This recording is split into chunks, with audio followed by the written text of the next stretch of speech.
Hello, everyone, and welcome to another episode of the Crystal Confab podcast. We are really excited to share a lot with you today. We're going to talk about some magical topics related to the crystal dioptase, which I personally really love. It's one of my favorites.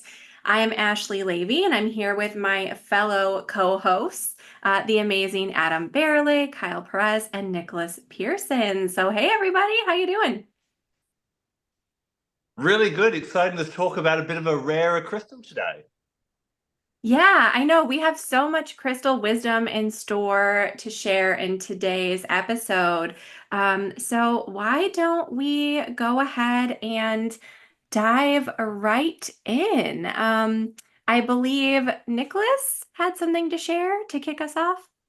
Yeah, so it's not a secret that I really love copper minerals for folks who listen to me nerd out about rocks. They were like one of the first aha moments that I had in my journey of like learning about the geology and how the energy kind of synced up with it. It would be like I'd find a weird, unusual thing I'd never heard of before in my museum days, like cyanotrichite or something similarly odd that I had difficulty sounding out and pronouncing, let alone remembering how to spell. And I'd sit and meditate and, come up with my own personal experience and then go look it up and go, wow, this also has copper in it. And that's why it has this property that reminds me of this other thing and that other thing. And so it was like one of those big light bulb moments. So I've always loved like the whole copper family. And Dioptase I find like really exceptionally sweet. There's a tenderness to it.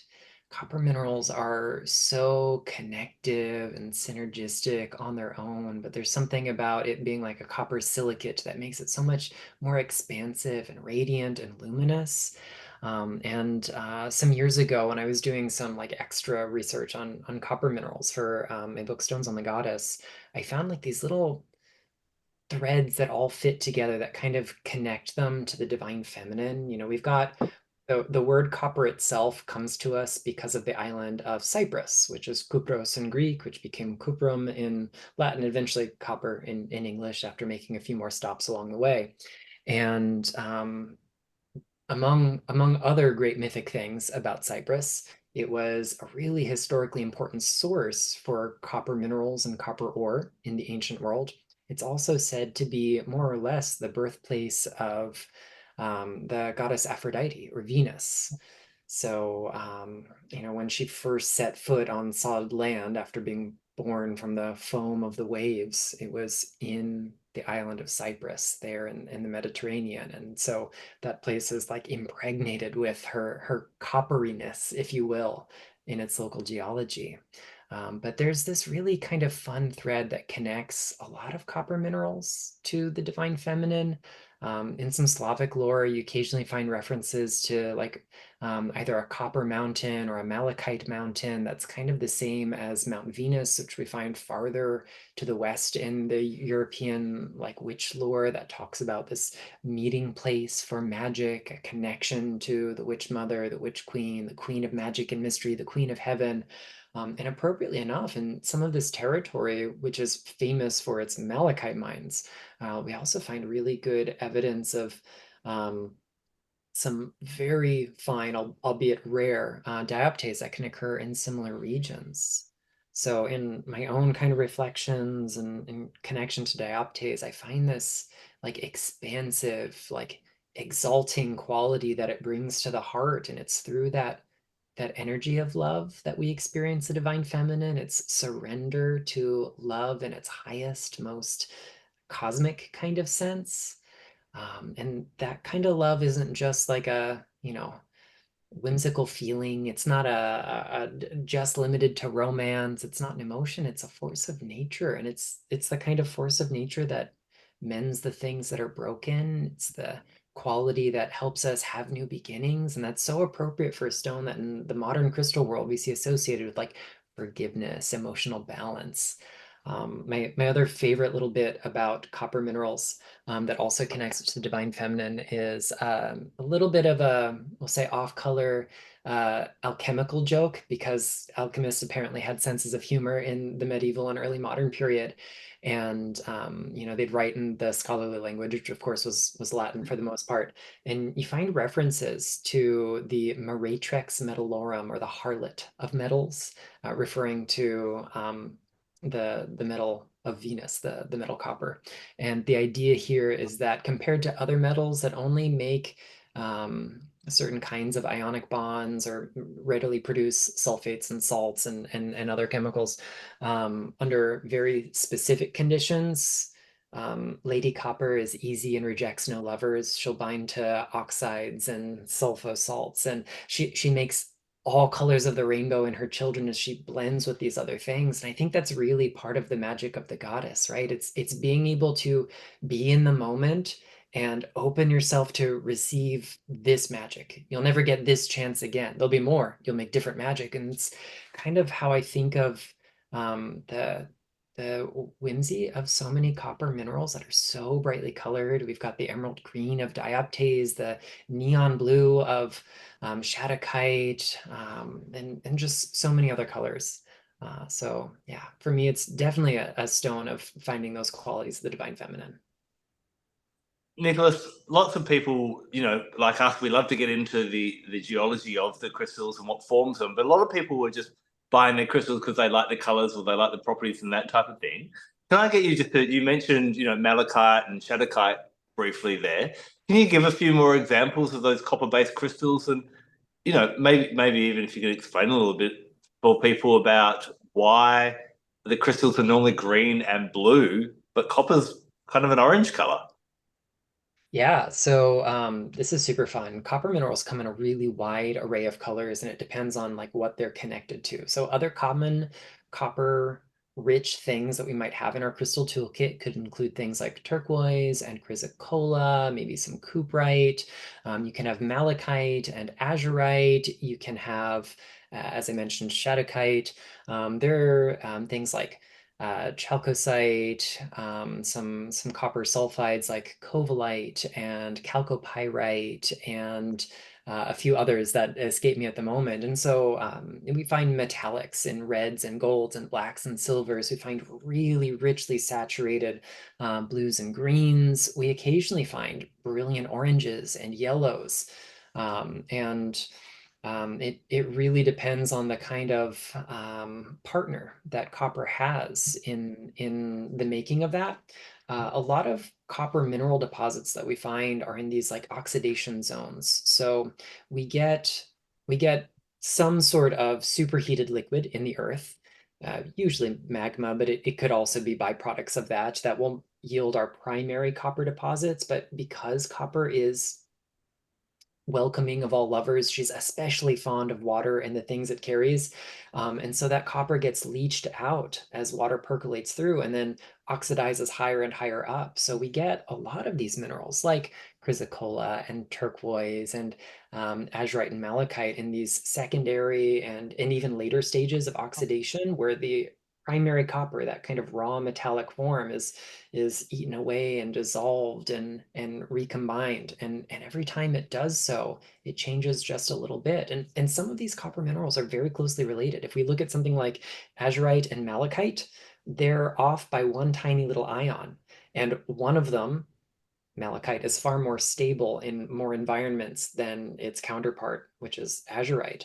So even just that one little bit of ionic charge that changes when we remove one thing can give us a really big shift in color and luster and texture. And so we see these copper minerals kind of like blending into one another, forming these like really complex sedimentary rocks that have such brilliant shades and colors and contrasting patterns. They're so magical. Okay, I want to say thank you for explaining that because, Adam, that was a really good question. First and foremost, like, how do we go from this like beautiful metallic orange to these gorgeous blues and greens? And Nicholas, I've never heard anyone explain a very complicated process quite as simply as that. That made it really easy to understand. And I don't want to take away from, the importance of the scientific part that you just talked about. And I also don't want to take away from the beauty that you described between, Lady Copper and her many suitors and lovers and creating all these beautiful minerals. But there was something that you said very early on when you started your discussion about dioptase that I want to point back to because you just like slipped it right in there, but it made me think of how important it is. And that is, often when you were first learning to work with a new mineral, you would have some kind of experience, you would work with it, and then you would go look that up for some confirmation, some context, some insight. And get some new information or confirm what you were feeling.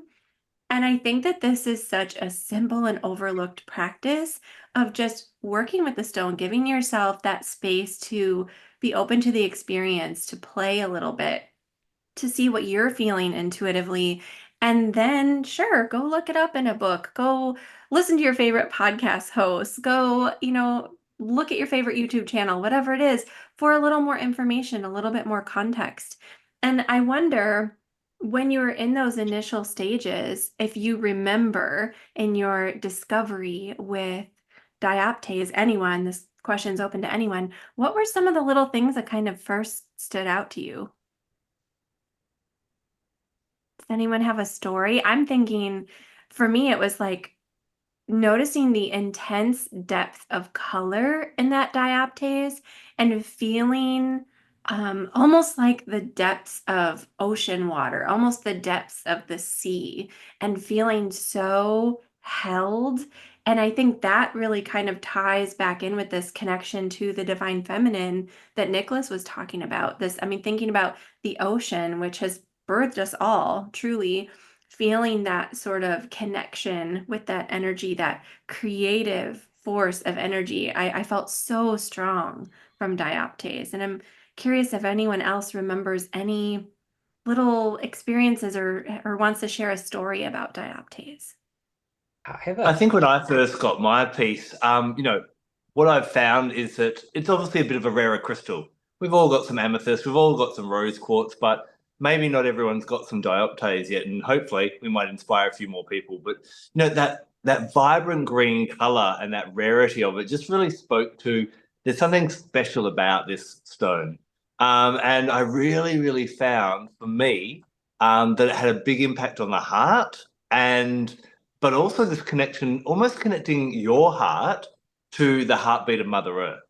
And I actually find it pairs really nicely a little bit with cavensite. They kind of have that rarity and that kind of delicate energy, whereas cavensite is very air-like and almost like the winds of the worlds.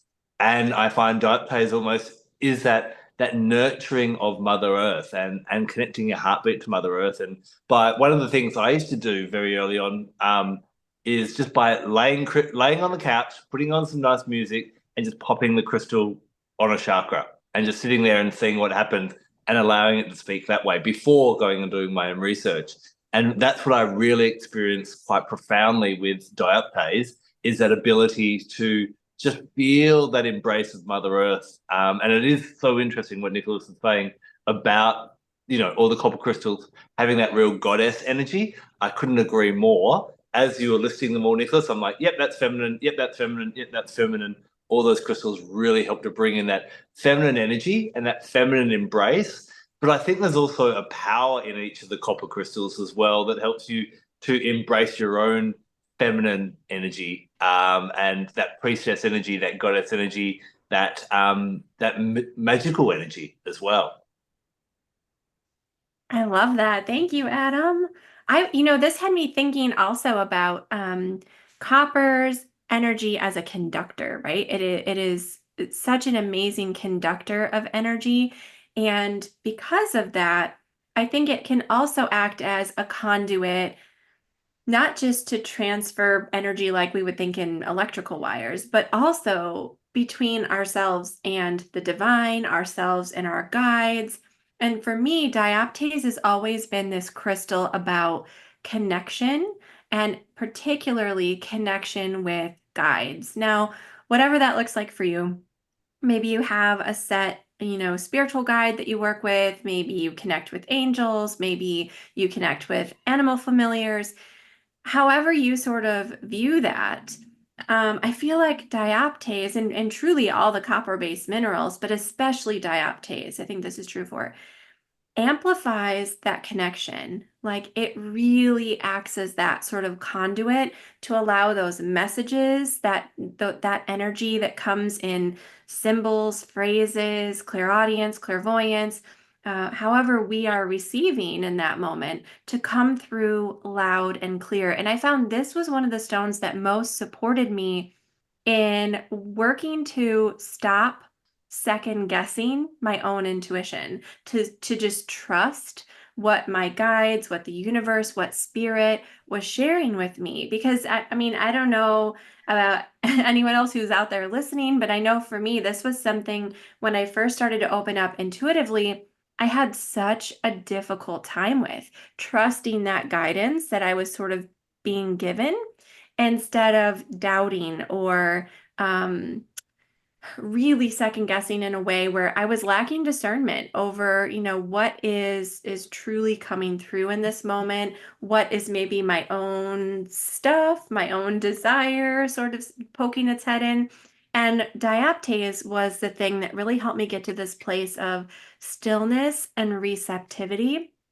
And so for me, holding this just over my heart, feeling that sort of comfort and tapping into the energy of the stone, taking a few deep breaths and just getting curious about what I was receiving, allowing myself to sort of explore it, brought me a great deal of comfort and trust and helping me understand whether what was coming through was okay, no, that's sort of my conscious mind wanting to, get some things in the mix, or no, I feel like this is really, guidance that's coming from my guides that's being shared with me right now.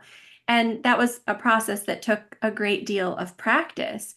But dioptase was my constant throughout that process and throughout that time where I was really honing those intuitive skills to the point where anytime I wanted to explore something new, whether intentionally seeking it out or it just kind of unfolded and happened that way, I would bring that dioptase into the process and repeat that very simple practice of holding it over my heart, taking a few deep breaths, getting myself centered. It was like my cue to my intuitive self that, okay, we're going into this other space where we're open, we're receptive, and letting sort of some of that day-to-day chatter that happens in the back of your mind calm down a little bit so that those messages could come through a little bit more clearly.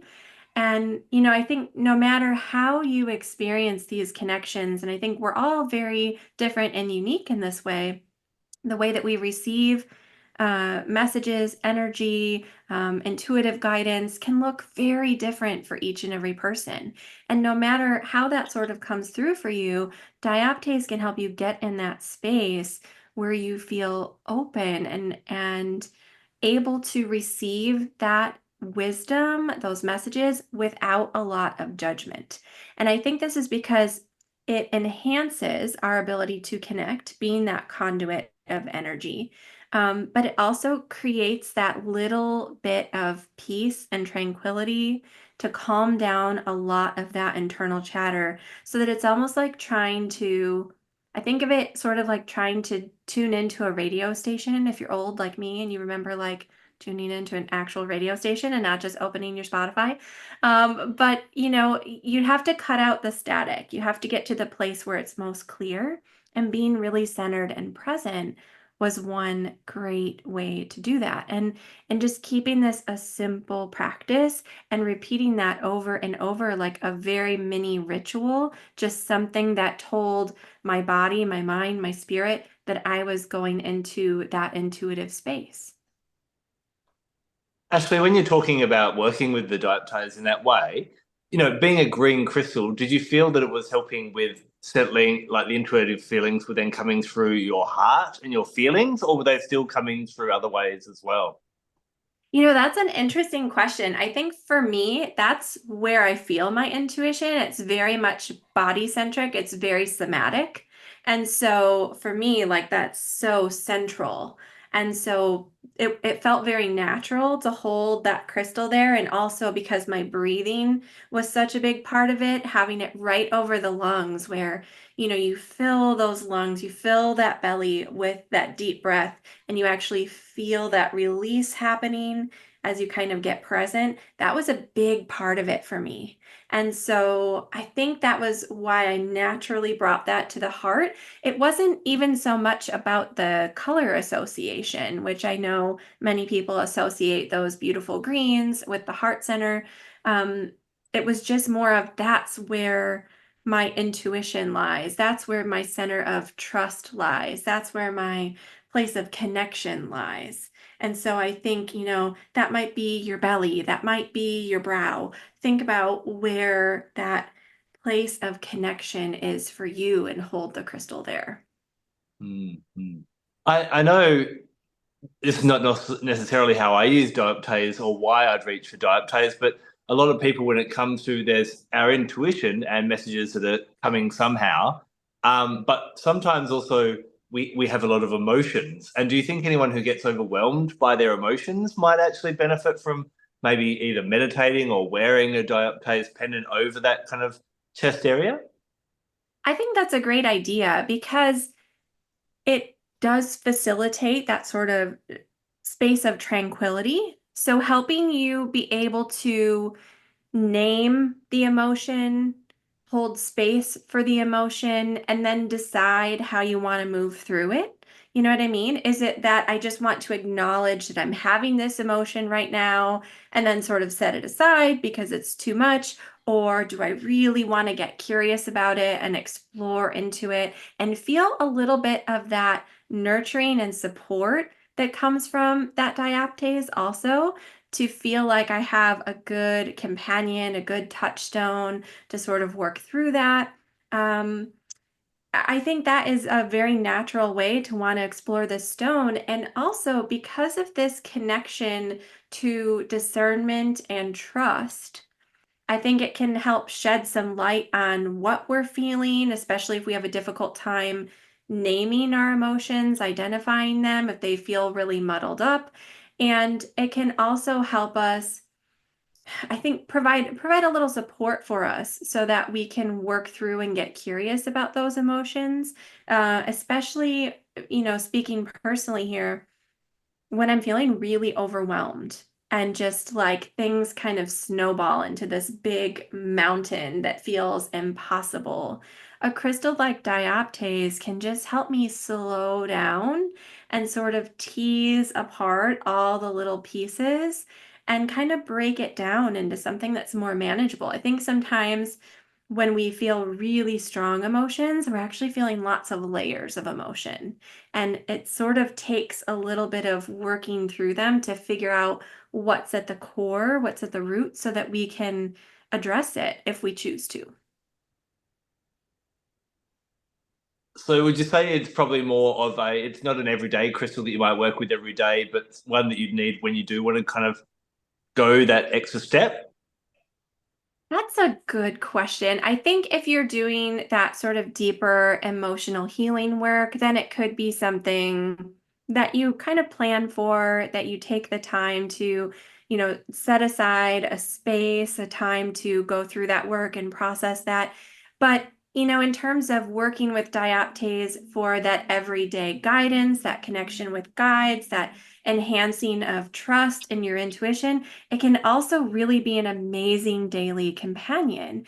Now, how you work with it, I think, is where it gets a little bit tricky. I have seen a little bit of dioptase jewelry from time to time, usually kind of cut into a little shape on some matrix with a few little crystals, but obviously it's quite fragile, so it's not often set into jewelry. I've seen some, pretty questionable beads and things out on the market too. No doubt there are some real ones, but there are some fake ones out there for sure. I think a lot of times you'll see some other copper-based minerals or just dyed whatever, and people will label it as dioptase because it's a more unusual crystal, a little bit more expensive crystal. So there's always going to be the fakes on the market when that happens. But so having it as something that you're working with daily, I think you do still have to be really intentional about it. You do still really have to set aside that time and space to work with it as a stone because most of us aren't just going to be carrying around a big lump of dioptase in our pocket. It's a little bit too fragile, a little bit too pricey to want to, risk damaging our stones that way. So keeping it in your sacred space, maybe somewhere where you can do some journaling or some meditation, just be really thoughtful and intentional, I think is probably your best bet. And if you're like me and you need that good visual reminder to actually get in there and do the work, put it somewhere you know you're going to see it, whether that's your kitchen table, next to your coffee maker, on your bedside table, just as that good solid reminder to take the time to connect. I love that. Kyle, you're sitting there very quietly today. What's Dioptase brought to you and brought into your life? For me, Dioptase has been a journey stone. It has been something that I have had to do a lot of work with. Can you hear me? Yeah, we can hear you just great. Yeah, all good. For me, there is a term that comes through for Dioptase that sort of is the clear message, and it's the transcendence of our human emotions whilst giving space for them. So we can kind of observe them, we can look at them, we can feel what we need to feel without being controlled or overwhelmed by them. I found Dioptase to be something that I didn't work with at the start of my journey. I didn't connect with at the very beginning. I didn't have an immediate connection and link with, but deeper into my journey, I found myself ready, and it was because I was ready to really open my heart to that level of compassion that I think Dioptase works from, and that compassion in action and being able to live in a way that is compassionate, first and foremostly for self, and then for the world around you. And I realized I probably wasn't living in a compassionate way for self. I probably was not taking care of myself as well as I could. I was compromising. I was not loving myself in that full way that the universe does.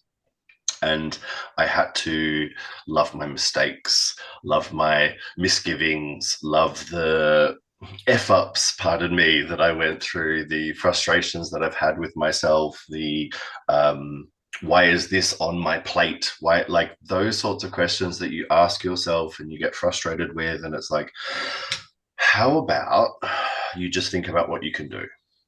And right now, maybe you just need to give space to the emotion and feel the emotion. Maybe you need to start realizing that there are some patterns that need to change. And that's actually the most loving way forward, is by making those changes and implementing those changes on a personal level. For me, it almost feels ironic and kind of disparate to the Dioptase message, but a huge message that came through and has been a huge one for me with Dioptase is the message of no as a complete sentence. And being able to just say, no, I'm not justifying, I'm not over explaining. This is it. This is how I'm feeling. This is what's happening. This is what I'm doing. Does that make sense? It really does. And I'm curious how that idea of no as a complete sentence for you shows up as a piece of that self-compassion and really taking care of self. It has been so much about the choices that I've been making. It has been so much about not doing what I would compulsively normally do, which is people please and say yes and go above and beyond, and to want to be the one that reaches out, to want to be the one that puts everyone else first, to try as hard as I can when perhaps it wasn't coming back in the same way. Perhaps there is a need for me to take care of my energy better. Perhaps I wasn't listening and that's why I burnt out. And this is why nowadays I am much more accustomed and happy to say no. I'm in a much better place of taking care of those needs and learning. I'm still learning. I think we're all still learning, but giving myself space to go, I'm having a really emotional day, so I need to give myself more space with those emotions. I'm having a very pain-driven week, and so I need to make sure that I am saying, I can't do that. Can I actually finish this early? Can I be horizontal for more? Can I cancel some plans? Like, just this last weekend, I couldn't go to family dinner because of pain, because it was too much effort, too much energy. Not that I don't love my family, but sometimes it costs a little bit more. And to know that these little things don't make you a bad person, you don't have to feel guilty about them. You don't have to let yourself feel bad about putting yourself first and your needs first and what is so important for you. So let me ask, do you think that this is showing up in that way as a stone of supporting the setting of boundaries? Or is it more that it's acting on the side of self-forgiveness? Or is it both? I think it's all of the above. It's sort of, I think that's the complexity of dioptase as an energy. Is it's like, I think it connects to interconnectedness, right? It connects to how things are layered, how things are so much more complex than just, I need love, rose quartz, or I need to release a little bit of emotion and speak clearly, blah blah blah. It's like, guess what, there are emotions that are caused by what your parents gave you. There are emotions that are caused by societal things. There are religion. There is the place that you are born and are living in. There is the economic situation of the world. Like, there are so many complex things that create the emotions that we feel. And if we're not actually going, okay, these are all separate things, I'm not as emotionally driven by this one thing that I thought I was. That was just the straw that broke the camel's back, as they say, right? Like, there are things that push us over the edge, but they're rarely the thing.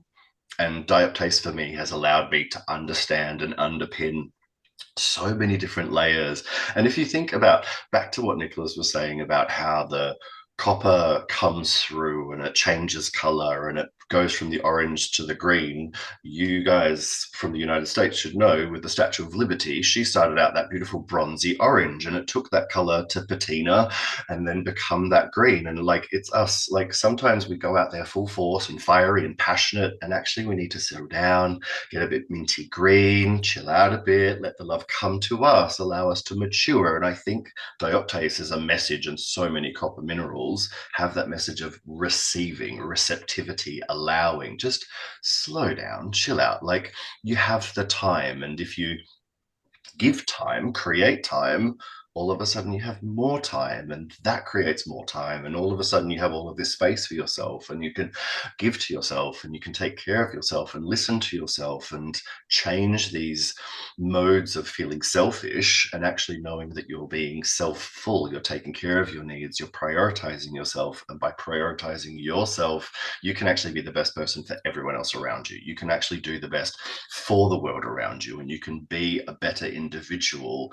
But at the beginning, it feels selfish. It feels like, oh, I'm taking away from people. Oh, I'm doing less than I would normally do. Oh, this feels uncomfortable. But it's like, if you keep doing the same thing, you can't actually reset properly and see it clearly and give that space. Like, if you think, most of these things probably come from before you're even born, and we're carrying and not allowing ourselves to put the backpack down, empty it out, right? Well, this isn't mine. That's not mine. I don't need that. Like, I'm going off into the desert. Why do I have all of this rain gear? Like, it's realizing that the stuff that we carry is often put upon us, and it's up to us to actually put it down. That's that boundaries. That's that saying no and going, you know what?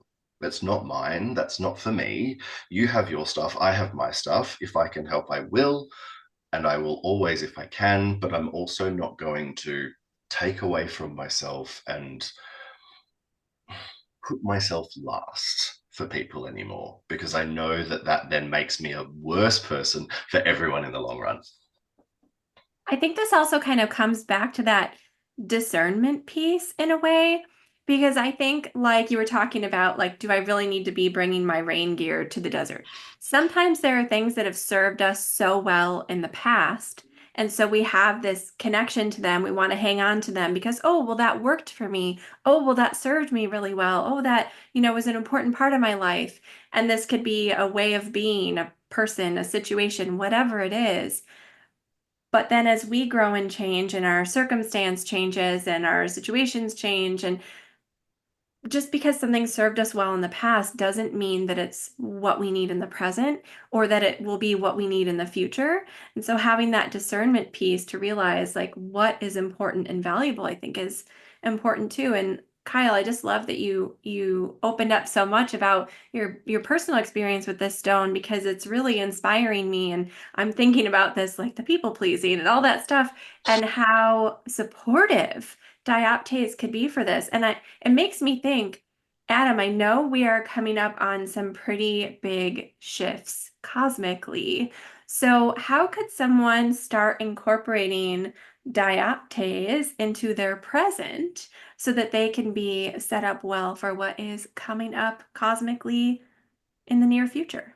Yeah, well, there's something really interesting happening this week, and I love what Kyle was saying about, having that compassion for oneself, because I think once we work with Dioptase, allowing us to go through that process and then care for ourselves, we can then give from a full bottle rather than an empty bottle or an empty vessel in that type of way. And I do find that Dioptase works so beautifully with what I call the higher heart chakra. So we obviously have the 7 main chakras, which we all know rather well. And the heart chakra for me is very much about my relationship with the individual. How much love is there going backwards and forwards? Is there enough giving and enough receiving?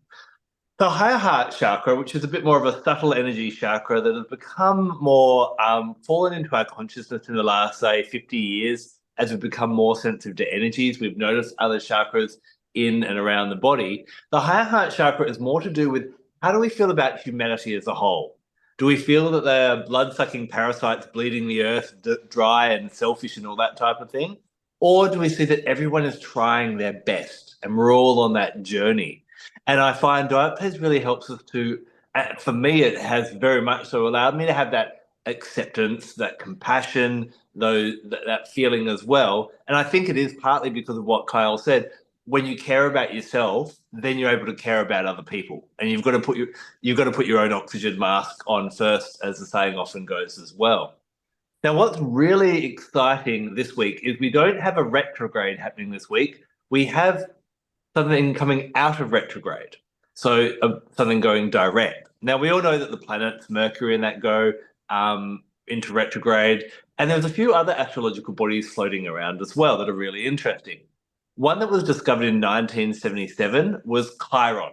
Now, Chiron is what's called a centaur, and it behaves a bit like an asteroid, a bit like a comet. But when astrologers discovered this in 1977, they found it gave us really great insights in understanding that what happened to us in our past can often come and keep tripping us up in the future, or we can actually turn that around to be our superpower. So, for example, out of all the group here, Ashley is going to be best equipped to understand what it's like to be a woman and the troubles of being a woman in life because of you're a woman. And so when we have challenges in our lives, it allows us to also excel at that later in our life because we've experienced that. So it's turning pain and suffering into an advantage in that way. And that's what Chiron's about. Now, there's another centaur in the sky that a lot of people haven't heard about, but it was only discovered in 1997, and it's called Chariklo. Now, Chariklo, which is Chariklo, you're going to want to Google this one afterwards.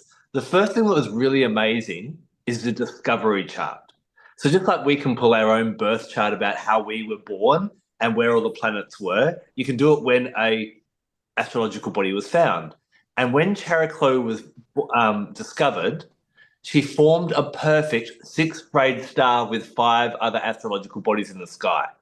If you Google Chariklo discovery chart, you're going to see this beautiful hexagram in the sky, which for me, the number 6 is very much about harmony. It's about balance. Really, really interesting. Chariklo in mythology is actually Chiron's wife, and she represents the grace that comes with healing. We often look at healing and being like, oh, I've got to fight my way through the struggles and the pain and the agony and that type of thing. And that's very Chiron. We've got to fight through and win the battle. Whereas Chariklo is very much about there is an ease and a grace and a beauty of healing. And not only is it beautiful for us to heal, but it allows us then to help other people and guide them on their way as well.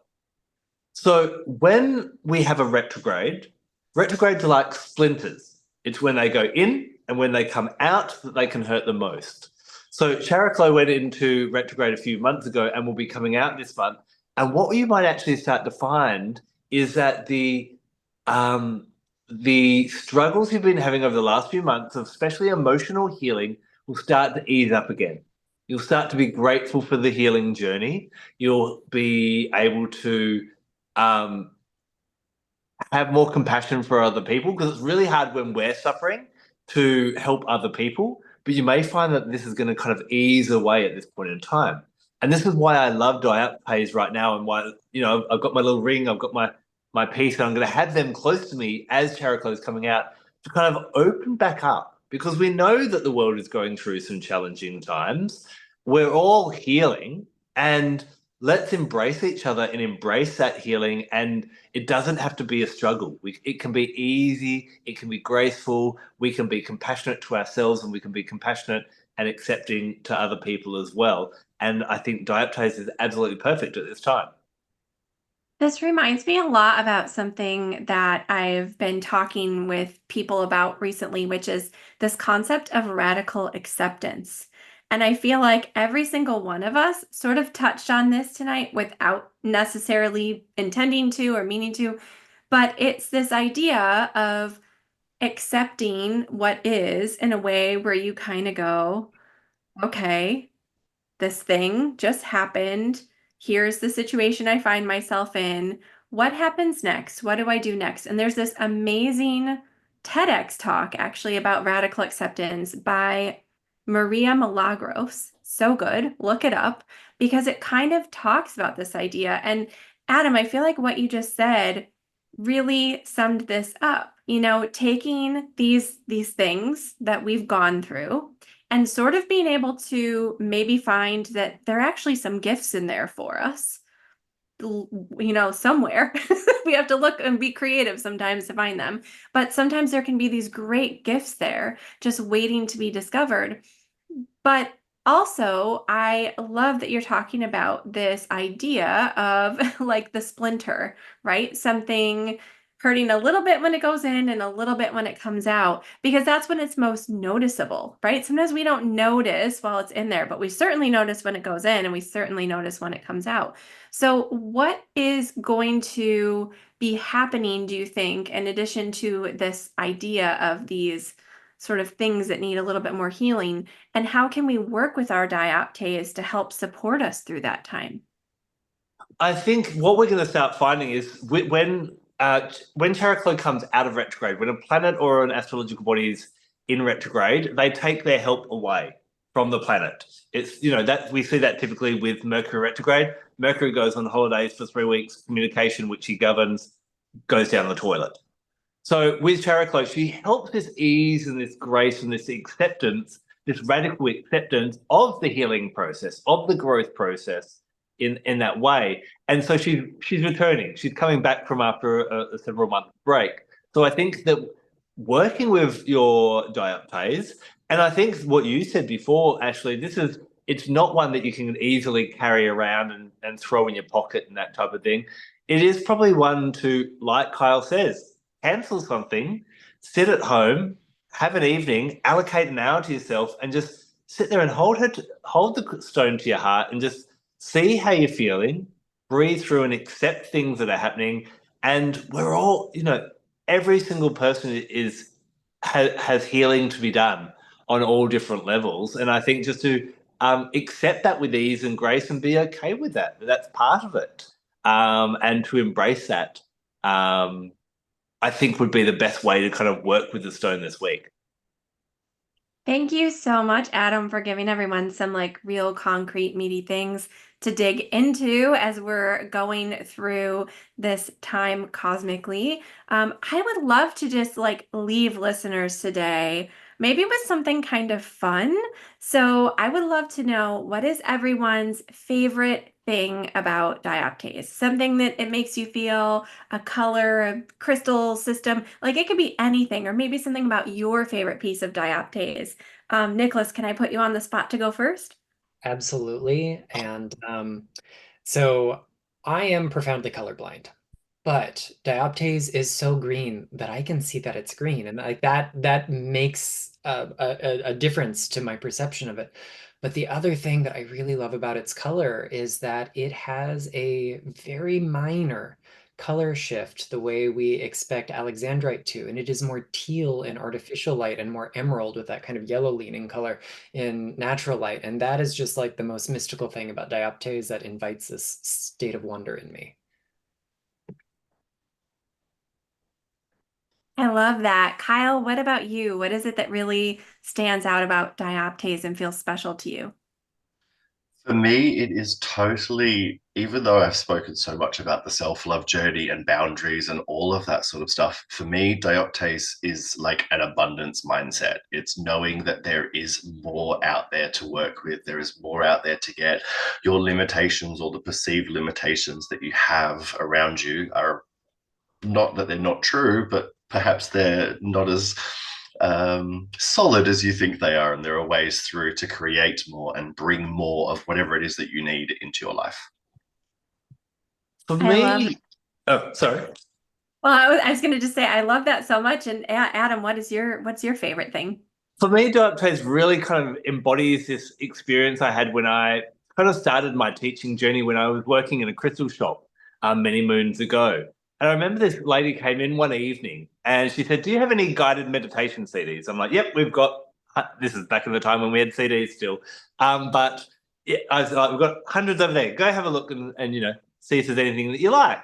And I left her to it. And I went and checked back with her after about 10 minutes. I said, "Have you found anything that you're looking for?" And she said, "I know this may sound a bit odd, but every single CD that you have here is really selfish." And I was like, "What does that mean?" And she said, "Well, they're all about healing, helping to heal my inner child and balance my chakras and connect with my guides and that type of thing." And I find, and it kind of, we had a bit more of a chat about it, and I found it really interesting about spirituality or the new age movement sometimes can be very much about me, me, me, me, me. Now there is a need for that healing of the me, but for what effect? It's so that we can then go out there and deliver our gifts to the world and help make the world a better place overall. And for me, I feel dioptase in the conversation we've had today really allows us to heal ourselves so that we can then go out and help the world's a challenging place and we need good people out there doing good things as much as possible. And I find dioptase is a stone that's come into our consciousness, that's come into our awareness to allow us to get through our own shit so that we can help others with their own shit and make this world a better place. Oh, I love Agreed. that so much. Ashley, what about you? Oh, okay. So I'm thinking of a time where I was going through some really serious burnout. I was just not feeling myself. I was feeling super low energy, and I don't mean like low vibrations. I mean like low, like lethargic, like low energy. I was tired all the time. I just did not have anything in me because I had just been giving and giving and giving and giving and giving. And I was really lacking a lot of that self-care that Kyle was talking about earlier. And it just led me to this place of burnout. And I have this beautiful dioptase cluster that is kind of almost like a little geode type shape. It's like a little cave. And just holding that little cavern and sort of visualizing myself going into that sleepy, dark, cozy, sparkly dioptase cave brought me so much comfort and helped me realize that I had really been neglecting my rest. Like, because I just kept thinking every time I held it, I just want to curl up and go inside of there. And I didn't stop and ask myself, why am I feeling this for quite a while? And I finally got to that place, well, why do I feel this need to want to just shrink tiny and go inside my dioptase cluster? Because I was so burnt out. I was so exhausted. And it was the people pleasing, the like doing too much, not caring for self, all of those things.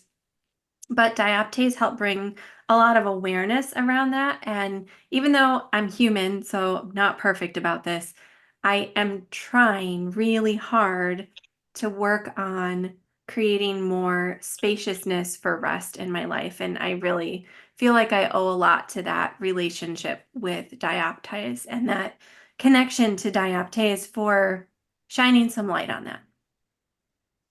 Well, I think we've gone on a really nice journey today with Dioptase. For some people, it may not be a crystal they have in their collection or have worked with that much.